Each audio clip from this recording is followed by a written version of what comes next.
여러분, 우리 기독교를 어떤 종교라고 말합니까? 부활의 종교라고 말합니다. 부활의 사건에 대해서 여러분 어떤 생각을 갖고 계십니까? 그저 그냥 예수님께서 십자가에 죽으시고 장사되시고 사흘 만에 다시 살아나셨다, 이 정도로만 생각하고 계신가요? 바울이 고린도 교회를 향해서 예수님의 부활이 얼마나 중요한지를 밝히고 있는데, 바울이 그리스도의 부활 사건을 역사적인 사건으로 이야기하면서 만약에 그리스도가 의 부활이 없다면 우리 신앙은 헛것이고 우리의 믿음도 헛것이다라고 말씀하고 있습니다. 여러분, 우리 복음신앙의 가장 중요한 바탕이 무엇이겠습니까? 부활의 믿음이에요. 단순히 그냥 예수님께서 부활하셨네? 대단하시네? 큰 기적을 일으키셨네? 이 정도가 아니고요. 우리가 품어야 될 신앙이 부활의 믿음이고요. 우리 역시 어떻습니까? 주님 오시는 날 영화된 몸으로 주님 앞에 다시 서게 된다는 그 사실을 우리는 믿어야 될 줄로 믿습니다. 그래서 오늘 말씀을 통해서 우리는 무엇을 기억해야 될까? 첫 번째로요, 믿음의 실체는 복음이고 복음은 부활하신 예수 그리스도이십니다. 다시 한번 말씀드립니다. 믿음의 실체는 누구라고요? 뭐라고요? 복음이에요. 복음은 뭡니까? 부활하신 예수 그리스도이십니다. 바울은 오늘 말씀을 통해서 먼저 복음의 모든 것 되시는 예수님을 설명하고 있습니다. 1절, 2절 말씀에 형제들아, 내가 너희에게 전한 복음을 너희에게 알게 하노니. 그래서 바울은 고린도 교회 성도들에게 지금 하는 말이죠. 그 전한 복음이 저를 살게 했다 하는 것을, 믿음 갖게 했다는 것을 말하고 있는 거예요.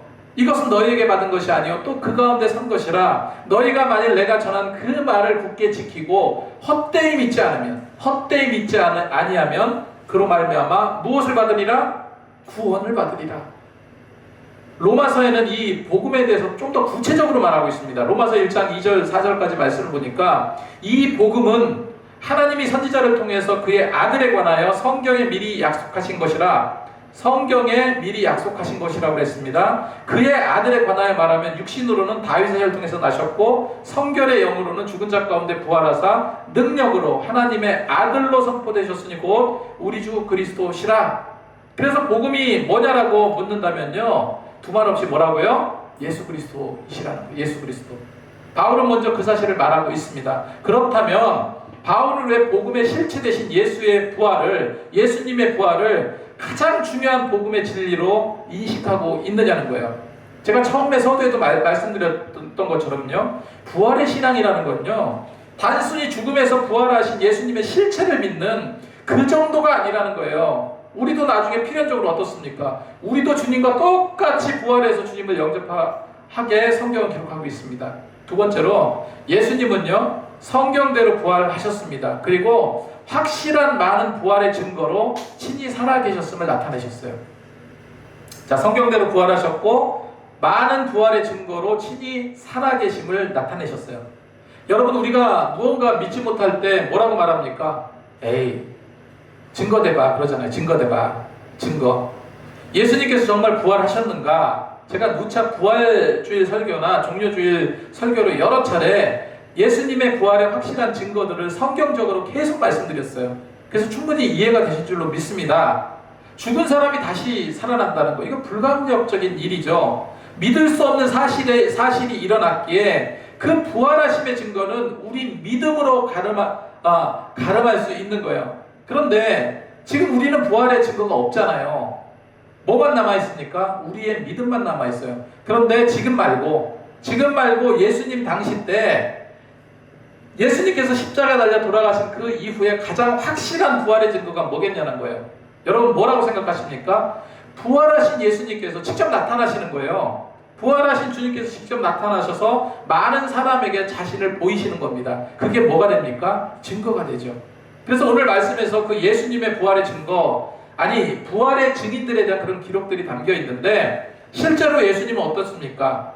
많은 제자들에게 나타나 보이셨고, 그리고 당신 스스로 보여주시면서 부활의 증거와 증인이 되셨다. 예수님의 부활은 어떻게 하다 보니까 그렇게 된 게 아닙니다. 3절 4절 말씀에 내가 받은 것을 먼저 너희에게 전하였노니 이는 성경대로. 이게 중요한 거예요. 성경대로. 어떻게 하다 보니까 예수님께서 부활하셨네, 이게 아니라 뭐대로요? 성경의 예언대로 그리스도께서 우리 죄를 위해 죽으시고 장사 지낸 바 되셨다가 또다시 나오죠. 성경대로 사흘 만에 살아나시고 이렇게 기록하고 있습니다. 여러분, 부활의 사건은 뜬금없이 일어난 게 아니에요. 성경의 기록대로 부활하신 거예요. 이사야 26장 19절에는 주의 죽은 자들이 살아나고 하셨습니다. 부활을 말씀하고 있어요. 다니엘서 12장 2절에 땅의 티끌 가운데 자는 자 중에 많이 깨어 영생을 얻는 자도 있겠고 기록하고 있습니다. 이 밖에 구약의 많은 장과 절이 부활에 대해서 예언하고 있어요. 마태복음 22장을 보면요, 사두개인들이 에이 무슨 부활이 있냐, 믿는 자들의 부활 없다 이렇게 언급했는데 예수님께서 직접 반박하시죠. 믿는 자들의 부활을 언급하십니다. 예수님께서도 말씀하셨듯이 분명 우리는 마지막 주님 오시는 그날에 정말로 영화된 몸으로, 부활된 몸으로 주님을 다시 맞이하게 될 것을 믿으시기 바랍니다. 그런데 도울 김영옥 교수 아시죠? 도울 김영옥 교수가 이런 말을 했어요. 예수님이 진짜 부활했다면 왜 제자들에게만 나타났느냐? 여러분, 도울 김영옥 교수는 뛰어난 학자임에는 틀림없습니다.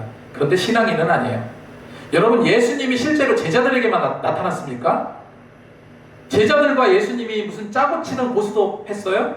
그런 게 아니에요. 그렇게 주장한다면은 성경 말씀조차 인정하지 않는 겁니다. 성경 말씀을 인정하지 않고서 어떻게 신앙인이 될 수 있습니까?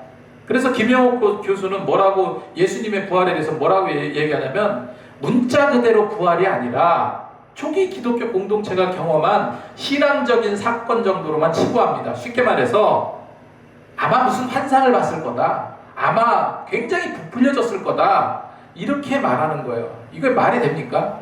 성경에서 부활하신 예수님은요, 제자들과 직접 대중에게 당신을 보이셨고 당신의 살아계심의 증거를 나타내셨다고 성경은 기록하고 있어요. 자, 처음부터 한번 생각해 보세요. 처음부터 어떻게 제일 먼저 누구에게 보이셨습니까? 먼저 무덤가에 마리아와 여인들이 갔습니다. 그래서 예수님의 그 시체, 그 동굴에 이렇게 가둬놨잖아요. 막아놨잖아요. 예수님의 시체에 향유를 뿌리려고 무덤으로 가는데, 가면서 뭘 생각했어요? 이 꽉 막힌 돌무덤을 누가 굴려줄까 하면서 걱정하면서 갔어요. 근데 거기에서 누가 나타나셨습니까? 부활하신 예수님께서 나타나셔서 당신의 살아계심의 증거를 보이셨어요. 그래서 여인들은 뛰어가서 예수님의 제자들, 그 뒤에서 숨어있는 제자들에게 가서 예수님이 부활하셨다는 걸 알렸죠. 그리고 두려워서 숨어있는 제자들에게 주님께서 또 친히 찾아가서 부활했다는 것을 보이셨어요. 나타내셨습니다. 그리고 우리가 잘 알고 있는 의심 많은 도마에게도 나타나셔서 손 한번 만져봐라, 옆구리 창자국 한번 만져봐라, 이렇게 말씀하시잖아요. 그뿐만 아니라 물고기 잡던 베드로에게도 부활하신 예수님께서 나타나셨어요. 그리고 많은 제자들과 대중 앞에서 자신을 보이셨습니다. 누가복음에 보면요, 예수님께서 십자가에 달리자 예수님의 제자로 믿다가 실망해가지고 이제 모든 것이 다 끝났구나 해서 예루살렘에서 엠마오 자기 고향으로 내려가는 두 제자가 있었잖아요. 이들은 예수님을 믿었던 제자였습니다. 그런데 십자가에서 예수님께서 허무하게 죽는 모습을 봤어요. 이제 모든 것은 끝났구나, 청산하고 고향에 내려가서 농사나 지어야 되겠다고 터덜터덜 걸어가고 있습니다. 그때 부활하신 예수님께서 그 제자들에게 나타나셔서 많은 대화를 나누고 실제로 가르치셨다고 성경은 기록하고 있어요. 누가복음 24장 25절 27절 말씀에 곧 미련하고 선지자들의 말한 모든 것을 마음에 더디 믿는 자들이요, 그리스도가 이런 고난을 받고 자기 영광에 들어가야 할 것이 아니냐 하시고 이에 모세와 모든 선지자의 글로 시작하여 모든 성경에 쓴 바 자기에 관한 것을 자세히 설명하니라 기록하고 있어요. 제가 지금 말씀드린 내용은요, 성경에 기록된 내용입니다. 부활하신 예수님을 직접 목격한 제자들을 제가 말씀드린 거예요. 그리고 오늘 말씀 5절 8절만 봐도 예수님은 확실한 많은 부활의 증거로 신이 살아계심을 나타내세요. 5절에서 8절 말씀을 보겠습니다. 게바에게 보이시고 후에 12제자와 그 후에 500형제에게 일시에 보이셨나니 그 중에 지금까지 대다수는 살아있고 어떤 사람은 잠들었으며 그 후에 야고보에게 보이셨고 그 후에 모든 사도에게와 맨 나중에 만삭되지 못하여 난 자 같은 내게도 보이셨느니라. 내가 누굽니까? 사도 바울이죠. 자, 보세요. 예수님은 먼저 게바에게 보이셨다고 말씀하고 있어요. 게바가 누굽니까? 베드로죠. 근데 우리가 한 가지, 이 베드로라고 하는데 여러분 베드로가 이름입니까? 베드로 이름 아니에요. 베드로는 예수님이 붙여준 별명에 가깝습니다. 게바는 아람어고 베드로는 헬라식 이름이에요. 똑같이 뭐예요? 반석이라는 뜻이에요. 실제로 베드로 이름이 무엇입니까? 시몬이죠. 우리는 이런 걸 알아야 돼요. 그래서 성경에 예수님께서 바요나 시몬아 내가 복이 있도다. 그 다음에 부활하신 주님께서 나타나셔서 뭐라고 말해요? 요한의 아들 시몬아. 요한이라는 아버지의 아들이 시몬. 그것이 누구예요? 베드로예요. 그러니까 베드로는 별명입니다. 그 베드로는 예수님과 대면만 한 게 아니에요. 예수님과 대면만 한 게 아니라 같이 물고기를 잡아서 음식도 같이 나눠 먹었습니다. 음식을 먹는 게 잠깐 이렇게 보는 거하고는 차원이 다르죠. 대화하면서 음식을 먹으면 최소 30분 이상 걸립니다. 그 먹는 시간 동안에 부활하신 주님을 잘 살펴볼 수 있을 거예요. 실제로 밥을 먹으면서 베드로가 주님 손 한번 좀 만져볼게요. 옆구리 한번 만져볼게요. 만져봤을 거예요. 그리고 음식을 먹는 모습도 살펴봤을 겁니다. 그래서 분명히 예수님이 우리랑 똑같은 육체를 가졌음을 확인했을 거예요. 그러지 않고는 부활하신 주님을 확인하지 않고 어떻게 주님을 위해서 복음을 전하다가 순교할 수 있습니까? 여러분, 거짓을 위해서 죽을 수 있습니까? 만약에 예수님께서 부활하지 않았는데 나는 거짓을 위해서 목숨을 걸겠다. 십자가에 거꾸로 매달아서 죽겠다. 이게 말이 안 되는 거예요. 여러분, 베드로뿐만 아니라 예수님의 12제자가 다 그랬습니다. 요한을 제외하고 모두 다 순교당했어요. 왜 그랬습니까? 그 사실이 예수님의 부활이 사실이기 때문에 그래요. 베드로와 다른 제자들이 부활의 증거가 왜 중요하냐면 예수님은 3년 동안 가까이에서 있었어요. 그러니까 예수님이 부활하시기 전과 부활하신 이후의 모습을 구분할 수 있는 자들이었습니다. 자, 그리고 성경에 또 누구에게 보이셨다고 그랬습니까? 500 형제에게 일시에 보이셨다고 그랬어요. 500 형제에게 일시에 보이셨다고 하는데 그 일시에 보이셨다는 거, 이건 예수님이 어떻게 보이셨다는 겁니까? 각기 다른 곳에서 무슨 분신술 같은 곳으로 다 떨어져 있는 500명에게 동시간대에 보였을까요? 이거 아닙니다. 이 500이라는 숫자는 대중의 숫자입니다. 다시 말해서 수백 명이 모여있는 군중 앞에서 부활하신 예수님께서 등장한 거예요. 대부분 학자의 견해가 그렇습니다. 그래서 예수님은요, 도울 김영옥의 주장대로 소수의 자기 제자들에게만 몰래 보이셨다, 이게 아니라 500명이라는 수백 명이나 되는 그 대중 앞에서 당신의 부활하심을 증거로 보이셨다는 겁니다. 그래서 부활하신 예수님이 제자들 말고 일반 대중에게 한 번만 보이셨겠냐고요. 성경에는 한 번만 기록되고 있지만 무수히 나타나셨을 겁니다. 그 근거가 사도행전 1장 3절 말씀을 보면 이렇게 나와 있어요. 그가 고난을 받으신 후에 또한 그들에게 확실한 많은 증거로 친히 살아계심을 나타내사, 확실히 많은 증거로 살아계심을 나타내셨다. 그래서 사도행전 저자도 누가도 소수의 제자에게만 보이신 게 아니라 확실한 많은 증거를 가진 많은 사람들에게 보여주심으로 다시 살아계심을 기록하고 있다라고 합니다. 여러분, 그뿐만이 아니죠. 예수님의 12제자 중에서 가룟 유다는 자살을 했어요. 예수님께서 11제자에게 나타나셨습니다. 그런데 11제자에게 나타나서 잠깐 있다가 사라진 게 아니죠. 40일 동안 그들에게 보이시고 하나님 나라의 일에 관한 것을 말씀하셨고 가르치셨어요.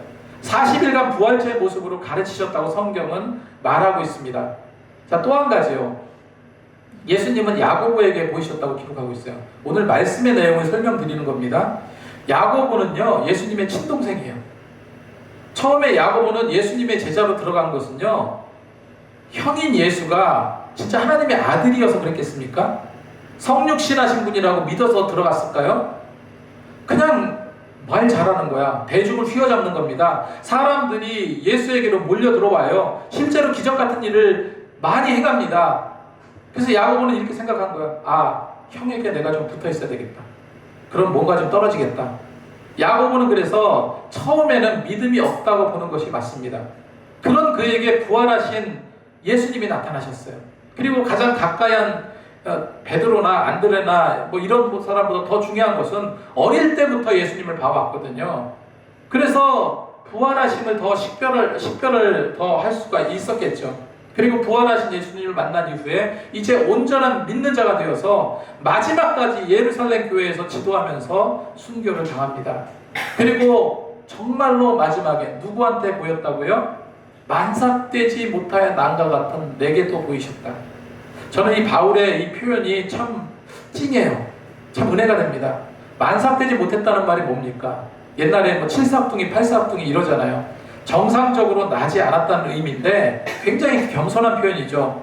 다른 사도들에 비해서 자격이 별로 없는 자신에게 주님이 찾아오셨다. 겸손한 표현입니다.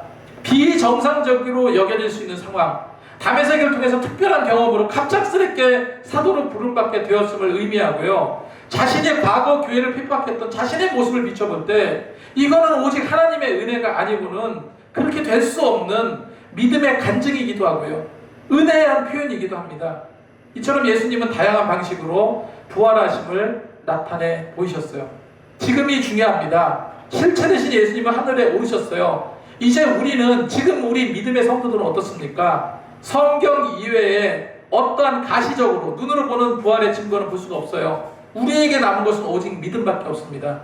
그래서 이 패역한 시대에 가장 중요한 것이 우리의 믿음인 거예요. 특별히 부활의 신앙은 우리 믿음의 바탕이 되어야 될 줄로 믿습니다. 사도행전 5장 32절에 우리는 이 일의 증인이요 하나님이 자기에게 순종하는 사람에게 주신 성령도 그러하니라 했습니다. 세 번째로 부활의 믿음은 오직 하나님의 은혜로만 가능합니다. 바울은 그러면서 만삭되지 못한 자신에게도 주님께서 오셨다, 영적 변화에 대해서 말하면서 부활에 대해서 자기 자신에 대해서 간증을 합니다. 나는 사도 중에 가장 작은 자라 하나님의 교회를 박해하였으므로 사도라 칭함받기를 감당치 못할 자니라. 그러나 내가 나된 것은 하나님의 은혜로 된 것이요 내게 주신 그 은혜가 헛되지 아니하여 내 모든 사도들보다 더 많이 수고하였으나 내가 한 것이 아니요 오직 나와 함께 하신 하나님의 은혜로라 기록하고 있습니다. 여러분, 부활을 전파한 것은 너희들의 믿음으로 되었다는 거. 그리고 바울은 믿지 못하는 자들에게 너희 중에 어떤 사람이 어찌하여 죽은 자 가운데 부활이 없다 하느냐. 만일 죽은 자의 부활이 없다면 그리스도도 살아나지 못하였으리라. 그러면서 바울이 이렇게 설명합니다. 14절 15절 말씀에 그리스도께서 만일 다시 살아나지 못했으면 우리가 전파하는 것도 헛것이요 또 너희 믿음도 헛것이요. 여기서 헛것이라는 것은 캐논이라는 단어인데 아무런 가치가 없다는 거예요. 아무런 무의미하다는 뜻입니다. 또 우리가 하나님의 거짓 증인으로 발견되리니 우리가 하나님이 그리스도를 다시 살리셨다고 증언하였습니다. 만일 죽은 자가 다시 살아나는 일이 없으면 하나님이 그리스도를 다시 살리지 아니하였으리라. 만약에 예수 그리스도가 부활하지 못했다고 가정했을 때 사도들이 전한 전도는 헛것이 되겠죠. 무의미한 거죠. 거짓이 되겠죠. 그리고 사도들은 어떤 자들이 됩니까? 하나님의 거짓 증언자들이 되는 거예요. 뿐만 아니라 예수님은 어떻게 됩니까? 거짓 선지자가 되는 거예요. 그렇게 전락할 수밖에 없는 겁니다. 왜 그렇습니까? 예수님 당신이 부활하실 것을 말씀하셨거든요. 그런데 부활이 없다? 이거는 거짓이죠. 부활하지 못했다면 이건 거짓이 되는 거고 거짓 선지자를 흉내내는 사기꾼에 불과했을 겁니다. 그러니까 당연히 우리의 믿음도 어때요? 우리 믿음도 거짓이 되는 거예요. 하지만 그렇습니까? 그렇지 않죠. 마지막으로 예수님은 부활의 첫 열매가 되었습니다. 지난주에 맥주감사주일로 드렸죠. 유대인들이 농사를 지을 때 첫 열매를 따서 어떡합니까? 그걸 가지고 성전으로 가서 하나님께 소제로 드린다 말씀드렸어요. 그래서 하나님께 처음 익은 열매를 바치면 나머지 거둬들이는 수익을 다 바치는 걸로 인정해 준다. 그런 의미가 있다 말씀드렸습니다. 그와 마찬가지로 예수님은요 부활의 첫 번째 열매가 되셨다 말씀하고 있어요. 그래서 20절 말씀에 그러나 이제 그리스도께서 죽은 자 가운데 다시 살아나사 잠자는 자들의 첫 열매가 되셨도다 이렇게 기록하고 있습니다. 자, 최근에 여러분 이번 주에 쯔양인가 아시죠? 유튜버?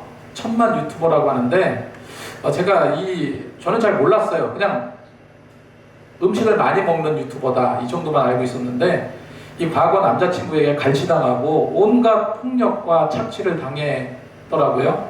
그래서 최근까지도 그렇게 돈 잘 벌고 많은 그 구독자가 있는 찌양이 그렇게 맞고 방송을 했다고 그래요.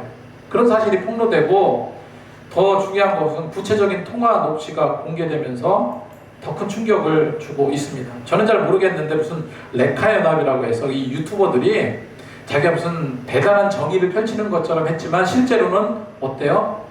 뒷거래하고 뒷돈 챙기고 이런 이속을 챙기는 것이 밝혀졌어요. 특별히 전 남자친구에게 피해를 당한 찌양에게 내가 소문을 퍼뜨리지 않을게. 너 그 뭐 술집에서 잠깐 일한 거 그거 퍼뜨리지 않겠다 하면서 5천만 원을 뜯어냈대요. 5천만 원을 뜯어냈다는 그 얘기를 듣고 야 정말 이게 인간인가? 어떻게 그렇게 피해자에게 이렇게 돈을 뜯어낼 수 있을까? 화가 나고 분노가 치밀더라고요. 그런데 저는요 이런 뉴스거리나 어떤 가십거리를 기사로 접할 때마다 제가 인정하는 게 한 가지가 있습니다. 뭐냐면요 여러분을 구성하고 있는 많은 사람들이 있죠. 내 가족, 내 친구, 내 자녀, 내 남편, 내 아내 다 내게 좋은 사람이고 삶의 기쁨을 주는 분들이지만 분명한 거 한 가지가 있습니다. 여러분 누구라도 사람은 결코 믿음의 대상이 아니에요. 사람은요 돈 앞에서 치사해지고요 명예 앞에서 치사해지고 자신의 체면 앞에서 치사해져요. 이기적이 되어버립니다. 굳게 믿었던 믿음이 깨지는 경우가 많아요. 그래서 사람은 결코 믿음의 대상이 아니고 사람은요 사랑의 대상입니다. 오직 믿음의 대상은 하나님 한 분밖에 없어요. 그거 믿으시기 바랍니다. 오늘 이 사실을 기억하시면서 우리가 부활의 주님을 믿는 그 부활의 신앙을 갖고 더 힘써서 하나님을 더 열심히 사모하며 더 굳건한 부활의 믿음을 소유하시는 저와 여러분이 되시기 바랍니다. 기도하겠습니다.